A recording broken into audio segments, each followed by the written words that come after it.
Now, Nigeria is facing serious economic headwinds as the falling price of oil has slashed revenues, prompting the central bank to peg the naira and introduce curbs to protect foreign exchange reserves, which have fallen to an 11-year low. That fall has prompted complaints from manufacturers, and some members of Nigeria's Central Bank Monetary Policy Committee say the naira should be devalued. Bosun Omofaye is head of our Channel's business desk and joins us now for more. Bosun, thank you very much. Can you explain this move to our viewers? Yeah, I think the move to devalue the naira is a very difficult one. The president is clearly against it. The central bank is battling shortage of currency, which it needs to pay for petrol imports, you need to pay for food imports.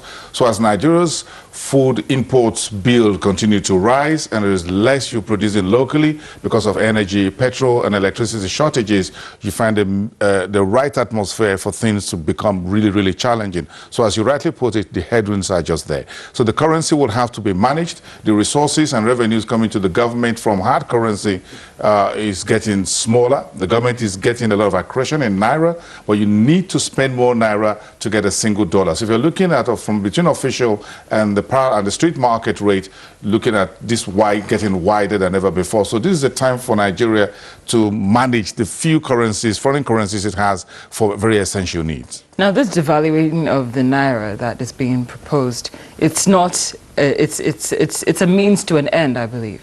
Yes, definitely. But it's not an end in itself. It's not an end in itself, but you need to look at what you need to get a devaluation done. Some analysts have said perhaps we need to do between 15 and 20%. If Nigeria goes for a 20% currency devaluation, Egypt did about 13%. You saw the stock market rising back, foreign portfolio investors coming back. If we do 20% in Nigeria, are we sure that we will have these foreign inflows in foreign currencies that Nigeria sorely needs? Nigeria needs to spend on infrastructure. You need to spend money on this expansionary budget for 2016, for example. That is quite huge, almost $50 billion.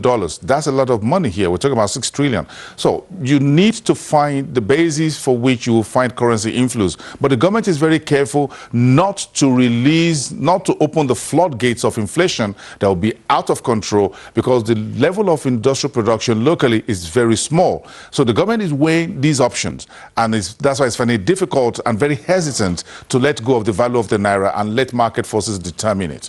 So what should be? We need a quick fix at this point. I believe that's the stage we're at. I agree with you, yes. So what should be done if the government is taking its time based on what you just explained to us? Perhaps I think the government would have to go through a phased approach. What the central bank is trying to do is to find out how much currency is out there, how much is the NNPC and 8 major institutions are bringing into the table, and begin to rework what you call the profit, the balance sheet of the country to find out where do we need to push extra costs. We've seen 41 items banned for more than a year. The government is looking at the reactions from the local industries. How much will local manufacturers be able to produce without going to the foreign exchange market to source the money? So the central bank is watching the numbers and say, if I'm saving a bit of money here, if I'm constraining government officials from spending money flying first class on international airlines going overseas, perhaps I'll be able to save XY amount. If I'm going to let go of some value of the naira, I have a basis for which I can say, let it go. Because once you do a devaluation of the currency,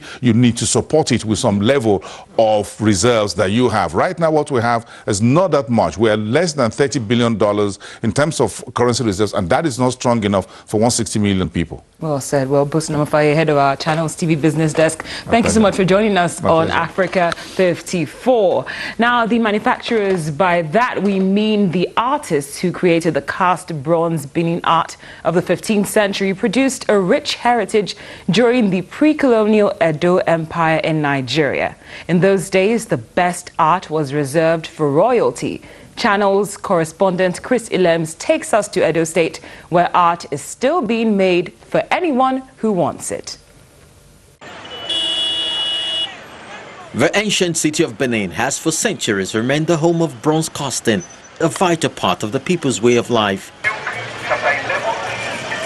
At the Ring Road in Benin City, various bronze statues adorn the area, of which beyond their decorative purposes are also historical materials, documenting events of note in the kingdom. For further enlightenment into bronze work in Benin, we visit Mr. Ehi Upalo, curator Crown Art Gallery. The broadcaster, whatever they produced, the best are given to the Oba. And it is an offense for you to produce anything in your guild and give it also to somebody else. The penalty is death. Oh, so when you produce? Yes, they are strictly for the Oba. You never sold? You never sold anyone. This is Igun Street, the home of bronze casting, where the guild is centered. Every store here has an array of lovely sculpture. These have gone through a hot furnace and a refinement process which is still largely crude. Chief John Ihama is a sculptor of note with many years of experience under his belt. He claims the trade has not felt government support. We need the government help very well. They are not remembering us at all. We want them to help us out in it. Like say they have exhibition inside the country. If they can sponsor us down that place, we can still make our money from that place as well. Bronze casting may have survived this length of time because of the guild system, unlike woodworks that is almost extinct.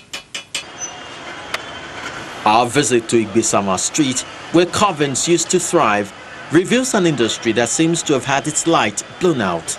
No activities, no sales. Only few stores still survive. It is the art that provides the tourism. It is the culture that provides the tourism. If there is no culture, there is no art, there will be no tourism. The government has done a lot, but a lot still needs to be done because there is no end to promoting arts, culture, and tourism. Many countries of the world have made their marks through art, culture, and tourism, which are in abundant supply in Nigeria. And an attempt to reposition the country economically without recourse to these numerous resources may amount to running rounds in circles. Chris Illems, Channels Television News. Well, it's time now for a short break, but still to come on Africa 54. His family left Eritrea when he was a boy. Now he's a U.S. Olympic runner competing this year in Rio and against much younger men. Before we go, remember to check out our website at channelstv.com and youtube.com/channelsweb. We'll be right back.